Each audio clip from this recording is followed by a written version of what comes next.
All right, guys, welcome back to our Kentucky football show here on Southeastern 14. I know, very creative name, but we'll come up with a better one at some point, Stuart. But Stuart Lackey joins me once again, and a lot of great feedback to the show we did last week. Again, you can find the full episode in our podcast feed. Go to Southeastern 14, any podcast app you use, find us there. We had several videos up on the channel. A lot of great feedback as we talked about a variety of topics last week, Stuart, touching on of course, Devin Leary's arrival and just the offensive line. Can it be improved? Looking at Kentucky's schedule, how much opportunity there is there. But speaking of the schedule, we're here. Game one. Like it's finally here, Stuart. So Yes. got to be excited, right? So we're going to look at this Ball State matchup for the Cats. They'll kick off on Saturday, week one, officially here. And Stuart, I guess just to start off with here, general thoughts heading into this, and we'll kind of look at each team and give some thoughts. Again, if you want to find folks, if you're a Kentucky fan on the channel, we did do kind of a matchup preview on this a couple of weeks ago. You can check out me and Chris Lee talking about that one a bit. We're going to go a little more in depth on this one here. Stuart, what stands out about this matchup, Kentucky and Ball State? Well, you got to start with Kentucky, Blake, and their preparation for the season. The schedules we talked about last time sets up well for a quick start. And it's funny when you talk to Mark Stoops, now in his 11th season, when he is quiet about preparation and how the team is playing and coming out of fall camp, he typically feels very confident. And I think he feels extremely confident going into this part of the schedule and specifically Ball State.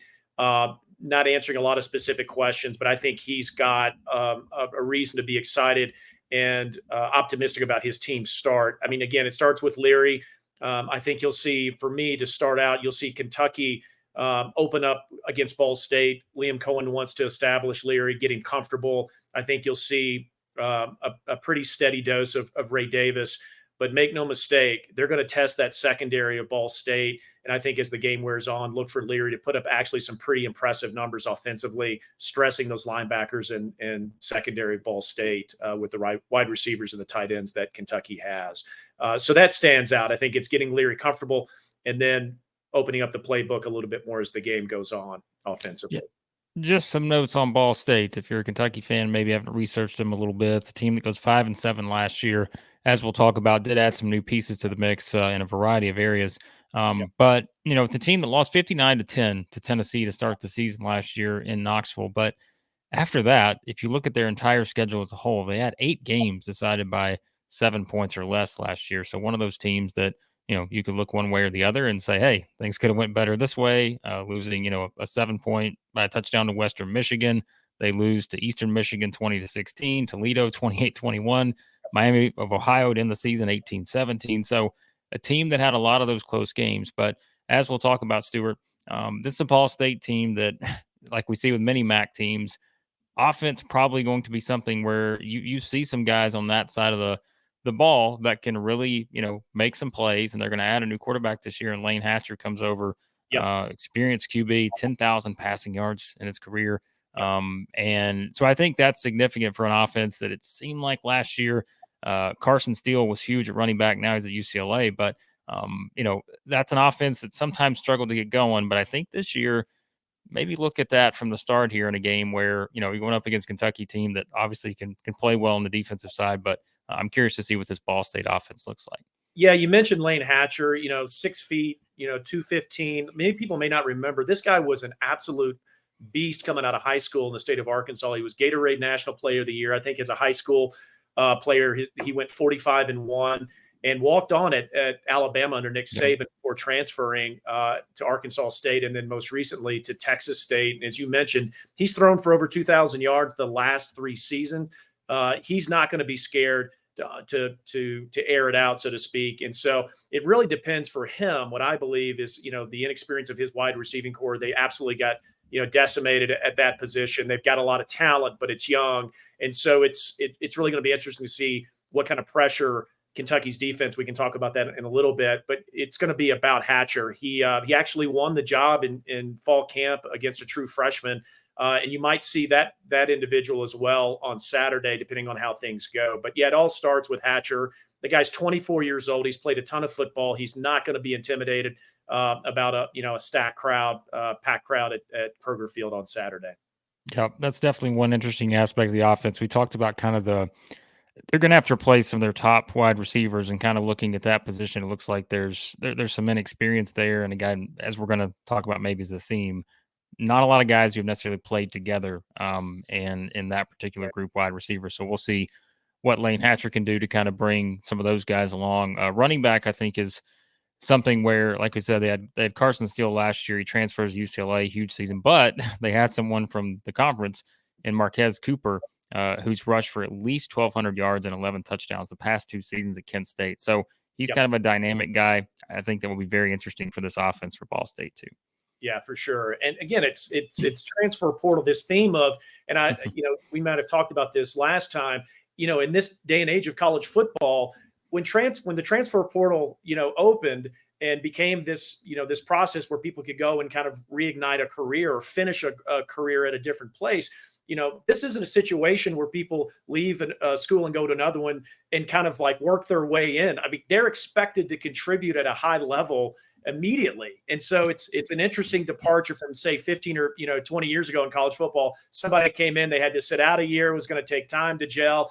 That's not the case. These folks are supposed to come in and actually be able to be productive, after being together for 6 months, say, and do something meaningful with the effort. So it'll be interesting to see. You take these different pieces, a lot of experience. How are they going to gel on the offensive side of the football? Yeah, and with Cooper, by the way, just kind of looking this up here, I mean, you talk about a guy with accolades. Like I said, 2022 All MAC first team. He's 2023 Maxwell Award watch list, preseason All MAC pretty much by every publication out there. So that is, and look, he's 5'8", 184. And Yeah. they've kind of described him as he's the home run guy. Like he's the guy who can, on one play, can put up points. And so I think that's something certainly for the Kentucky defense. And we'll just kind of go with it this way, Stuart. If we look at it from Kentucky's standpoint on defense, what are you looking for just in terms of maybe on that side of the ball here in this opener, given everything we just talked about with Ball State? Sure. Blake, I'm looking for Deion Walker to come off and continue from his freshman campaign and absolutely have a monster game. 6'6", 345, an absolute beast. Freshman All-American honors, all SEC first team freshman. I mean, this guy, the secret's out, and this guy's an absolute beast.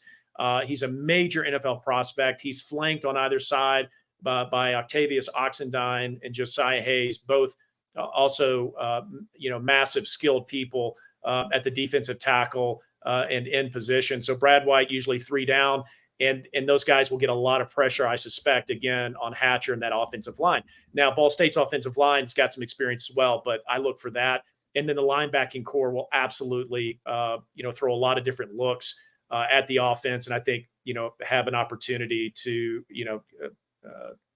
grab some turnovers. And we can talk about the secondary effort in a second. But, yeah, it all starts up front. And Deion Walker, I think, is best in class when we think about, nose tackles in the SEC.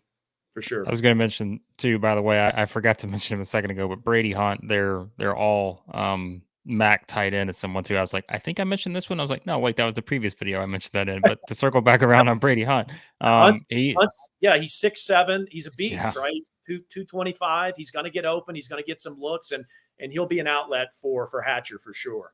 Yeah, I would definitely look for him to be certainly maybe the top option there right off the bat, just given everything we've seen from him against someone who's pretty much preseason All MAC by every publication out there, Mackey Award watch list guy. So, yeah, definitely keep an eye on Brady Hunt as well on that offensive side for Ball State. All right, let's go to the flip side of this, Stuart. Let's talk about Ball State on the defensive side for Kentucky fans here. Yeah, I mean, look, I think you look at this team and just kind of I think you've got it best. Like it feels like it's a solid group up front. If you look at that front seven, especially, it's a solid group.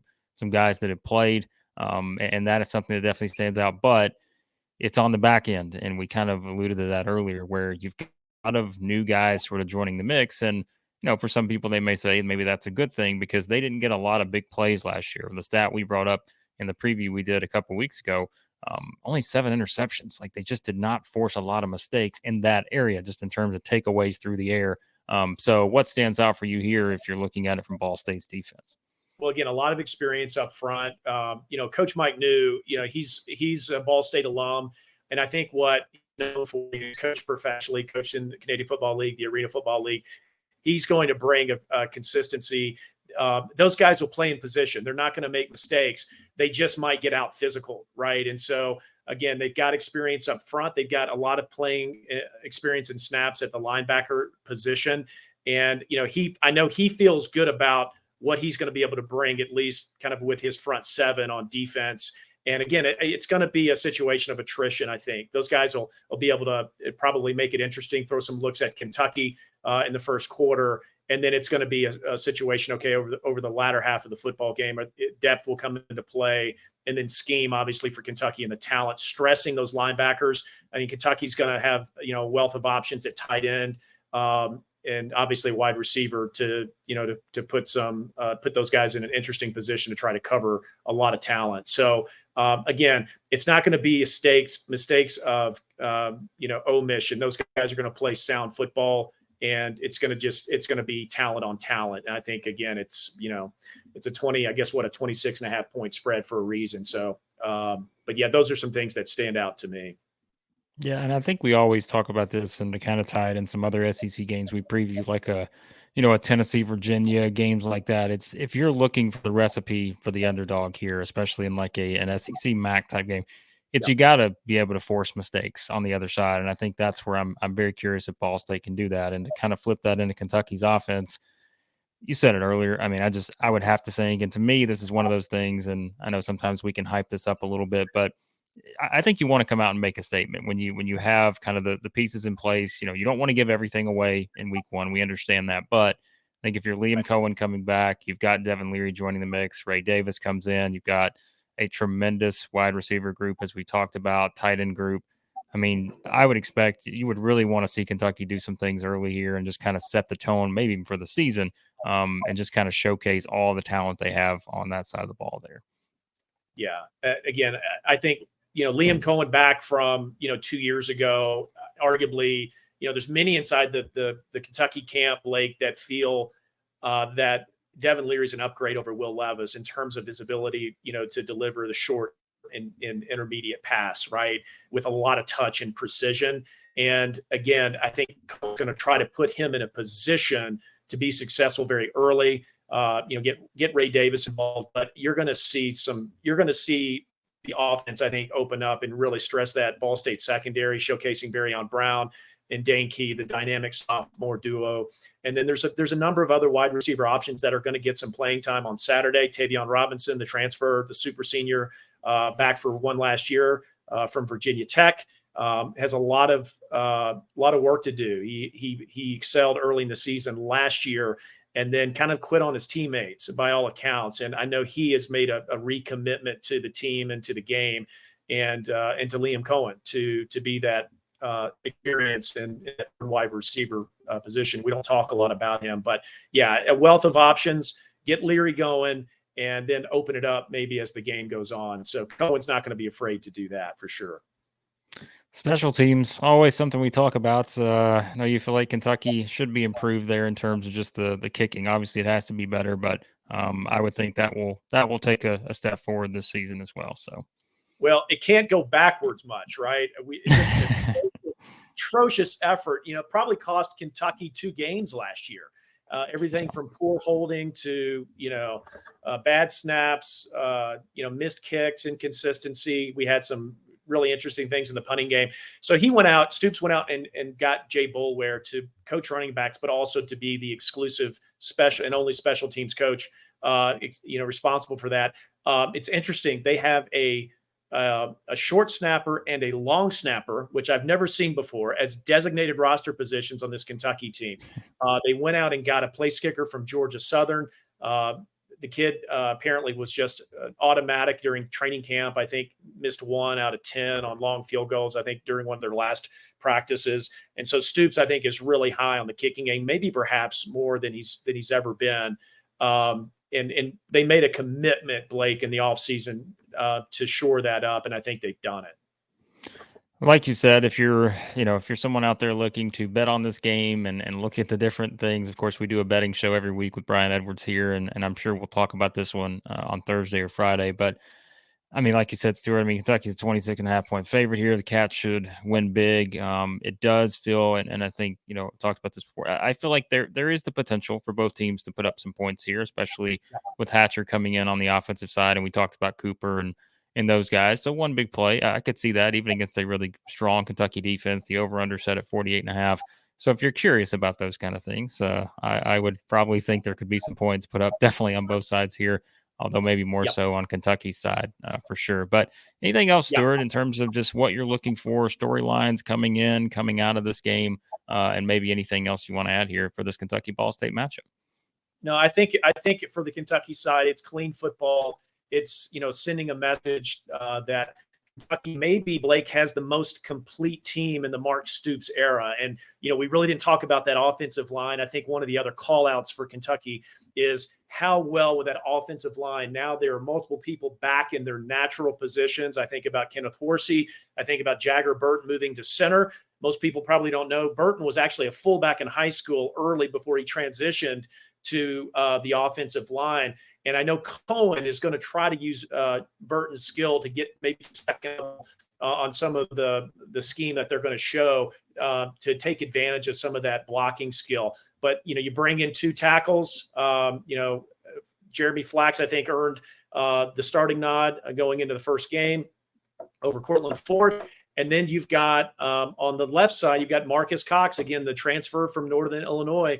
Those are going to be the things that I'm going to look for on Saturday. How well can Kentucky pass protect against a very senior and tenured defensive front for Ball State? And again, it is the MAC, but I think you're going to know a lot about Kentucky's ability to protect Leary pretty early. So look for that.